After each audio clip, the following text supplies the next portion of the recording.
বিশ্বাস করেন শুধুমাত্র সরাসরি সেক্সুয়াল সম্পর্কটাই জেনা নয়, এই মিক্সিংটাও জেনা আল্লাহ পাক বলেছেন। এবং এতে করে আমাদের যুব সমাজে অধঃপতনটা হয়েছে, এটা অন্য কোনোভাবে হয় নাই। কারণ সূরা আলে ইমরান পড়ে দেখবেন আল্লাহ পাক বলছেন যুয়িনা লিন-নাস হুব্বুশ শাহওয়াতি মিনান নিসা, মেয়েদের মধ্যে ছেলেদের জন্য সবচেয়ে বেশি শাহওয়াত আছে, শাহওয়াত খায়েশাত, এটা সবচেয়ে বেশি আকর্ষণ করে ছেলেদের। সমাজের কাঠামো ভেঙে যাচ্ছে তো, সমাজের কাঠামো ভেঙে। আমরা তো বাইরে ভালো মানুষের লেবাস পরে আছি, দেখবেন বহু পরিবারে পরকীয়া চলছে, জানেন না, ভিতরে ভিতরে ভিতরে ভিতরে। আমরা তো লজ্জা এগুলো বলি না, চোখ লজ্জায় বলি না, চলছে এগুলো এখন কমন হয়ে গেছে।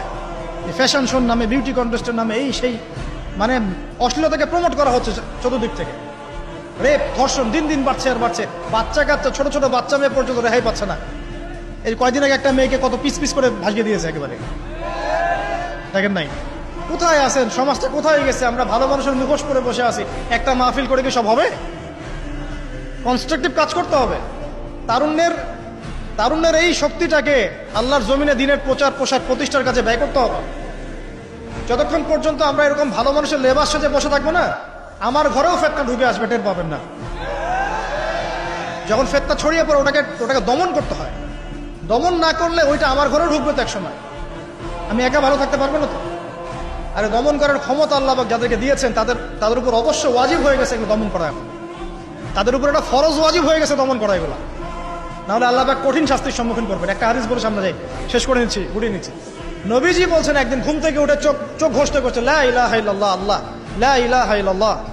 তার স্ত্রী সামনে যায়নাব বিনতে জাহাশ রাদিয়াল্লাহু আনহা, তিনি বলছেন ইয়া রাসূলুল্লাহ, কি হয়েছে, সমস্যা কি?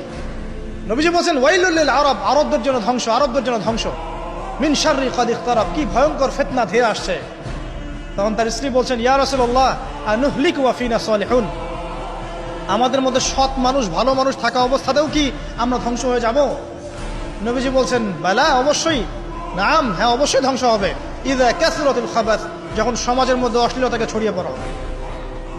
যখন সমাজের মধ্যে অশ্লীলতা, বেহায়াপনা ছড়িয়ে পড়বে, আলেম জালেম সব ধ্বংস হয়ে যাবে। এই সময় এখন আসে নাই?